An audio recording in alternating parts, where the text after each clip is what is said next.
Bonjour, bienvenue dans Solidarité, le magazine des initiatives solidaires. Aujourd'hui, nous allons parler d'un projet un peu fou avec une jeune association, Espoir Gessien. Elle entend montrer qu'avec un peu de bonne volonté, tout est possible. Plus concrètement, elle a permis le financement de 7 tiny house, une structure mobile et légère pour accueillir quelqu'un en situation d'urgence. Et elle ne compte pas s'arrêter là, c'est ce qu'on va voir. Mais avant, on regarde le 60 secondes pour comprendre.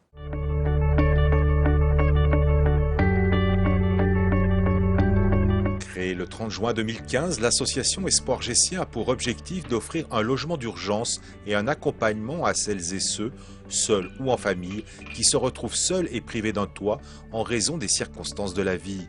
Son objectif est simple, élémentaire, mettre à disposition une toute petite maison écologique sur roues, une tiny house fabriquée par une entreprise bretonne.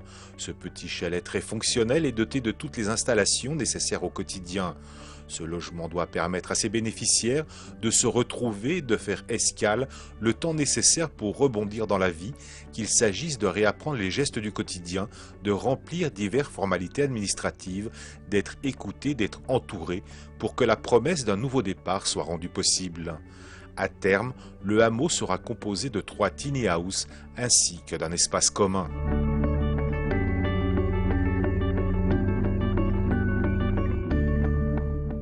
Marc nous accueille chez lui dans la première tiny house de l'association Espoir Gessien. Je suis avec son président, Paul Richen. Bonjour. Bonjour. Alors vous avez créé cette association il y a un peu plus d'1 an maintenant. Tout simplement, pourquoi? Alors tout est parti d'un constat que dans le pays des Gex, il y a des personnes en situation précaire avec un revenu de 450 € et avec ce montant, il est difficile de se loger dans ce pays.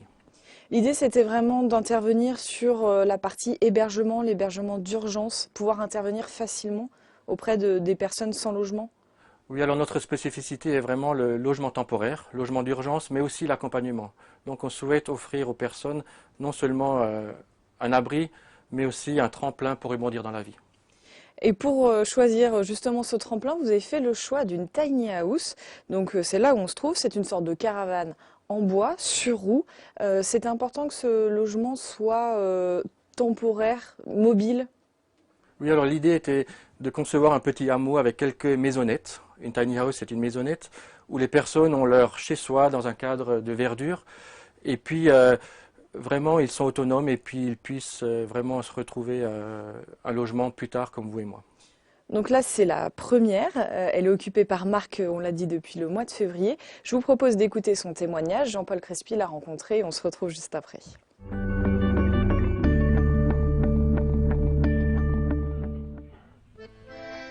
Premier résident du hameau, Marc a pris progressivement possession de sa petite maison, abandonnant définitivement la rue, sa solitude et sa précarité pour se reconstruire.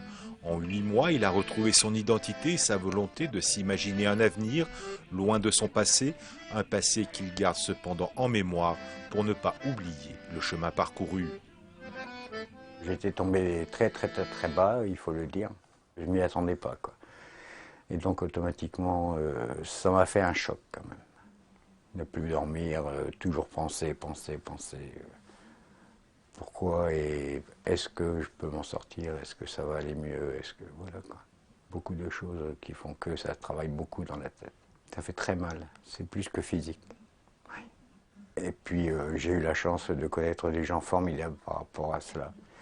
Par rapport à l'association, par rapport autour de cette association qui m'ont beaucoup aidé jusqu'à ce que je vienne ici, quoi.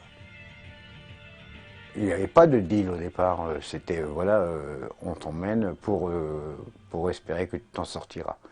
Ce n'est pas un deal, c'était eux qui avaient décidé de me prendre en charge et puis de m'emmener vers eux, quoi. Vers eux. Boucher charcutier de métier, Marc travaille depuis 2 mois.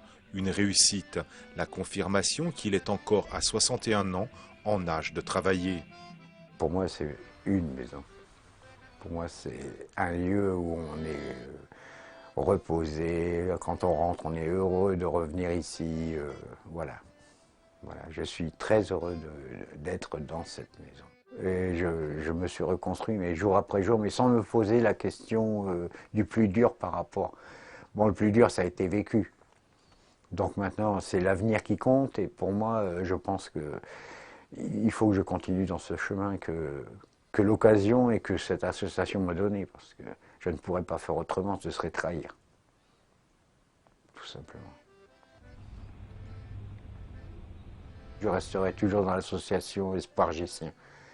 Ils ont été trop magnifiques avec moi, ils continueront, j'en suis sûr. Même si je ne suis plus parmi eux, je serai à côté, mais ils me suivront, je le sais. Demain, Marc devra quitter sa petite maison pour permettre à une autre personne marquée par la vie de tenter de redevenir ce qu'elle a été par le passé, une personne debout, riche de sa vie et de ses rencontres. Je dis ma petite maison, dans la prairie, tout simplement, parce que j'adore. Voilà, c'est ma petite maison dans la prairie. On vient d'entendre Marc qui était à la rue à Bellegarde il y a encore quelques mois. Aujourd'hui, donc il est ici, face au Mont Blanc en plus. Il a trouvé un emploi. La finalité de l'association, elle est là. On est très heureux du parcours de Marc qui était, on l'a accueilli, on l'a vu se transformer. Et puis la récompense, c'est qu'il retrouve une situation tout à fait normale. Et on est très heureux pour lui. Comme quoi l'hébergement, ça fait beaucoup dans le parcours d'une vie.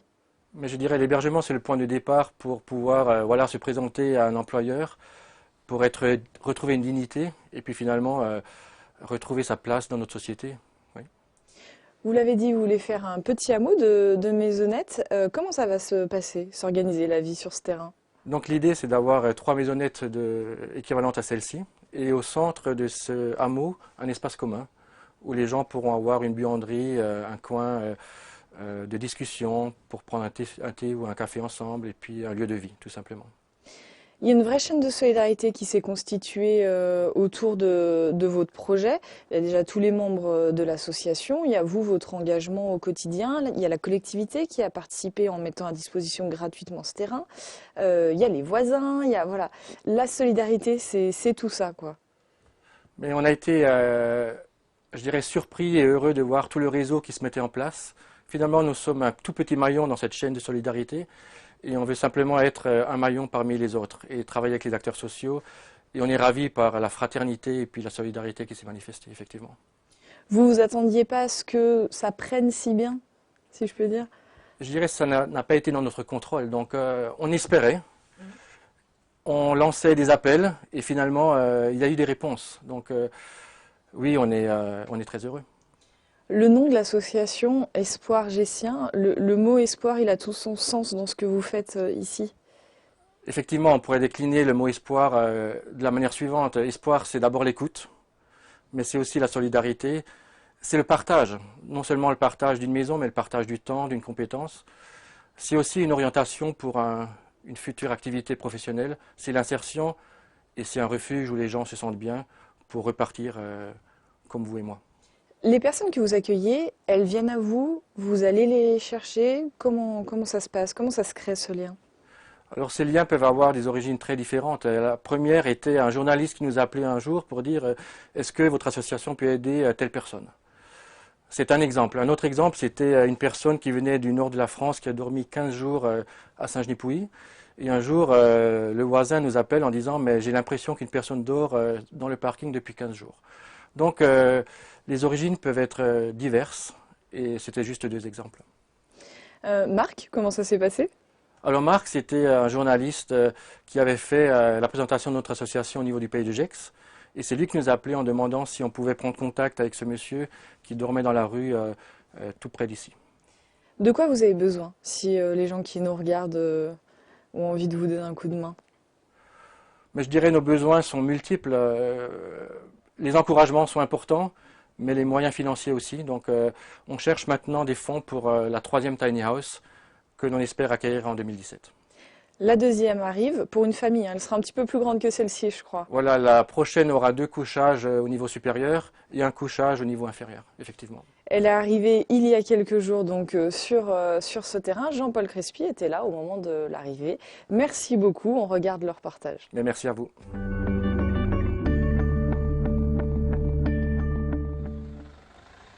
« 15h30, le hameau de l'espoir s'enrichit d'une nouvelle tiny house. Venue de Normandie, à 2 pas du Mont-Saint-Michel, la petite maison a traversé la France pour compléter l'offre d'hébergement de l'association. Un an après l'arrivée sur le terrain de la première Tini, nombreux sont les bénévoles venus accompagner sa venue et prêter main forte pour son installation. Ces petites maisons dans le pays de Gex, il y a un problème énorme de logement. Donc ces petites maisons, oui, c'est important parce qu'il y a un problème pour les gens qui touchent le RSA, c'est compliqué. Donc oui, c'est important. Et je pense à la pyramide de Maslow, où les besoins élémentaires, c'est déjà le besoin de sécurité, le besoin de... Donc pour moi, c'est les besoins vitaux de l'homme qui doivent déjà être remplis pour qu'après, il puisse évoluer et grandir. Déjà un logement digne, parce que je dis en France, on devrait tous être logés dignement. Cette nouvelle petite maison est prévue pour accueillir une famille et lui permet de se reconstruire après des mois d'incertitude et d'abandon. Une mission qu'elle devrait remplir avec succès, tant le besoin de logement est important pour les personnes en situation précaire. Le but de cette association, venir en aide à des personnes qui sont dans le besoin et les mettre au chaud, en confort. C'est pas un foyer, c'est pas quelque chose d'impersonnel, c'est quelque chose de prévu pour eux, pour quelques semaines, quelques mois, un peu plus peut-être, je sais pas, ça dépendra des personnes.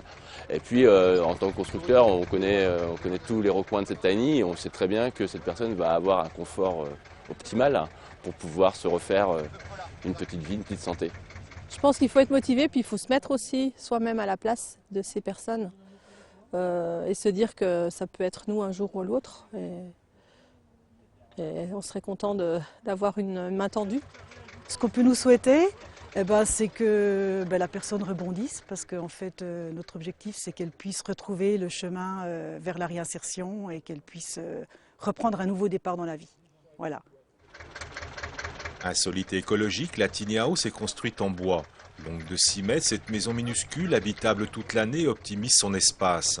Encore quelques journées de travaux pour la raccorder au réseau et elle deviendra un lieu de vie salutaire et pleine d'espoir en l'avenir. C'est la fin de ce magazine, merci de l'avoir suivi. Je vous rappelle que vous pouvez nous envoyer vos coups de cœur solidaires à l'adresse solidarité@8montblanc.fr. Nous nous ferons un plaisir de venir vous rendre une petite visite. En attendant, on se retrouve dans 2 semaines pour un nouveau magazine Solidarité, même heure, même jour.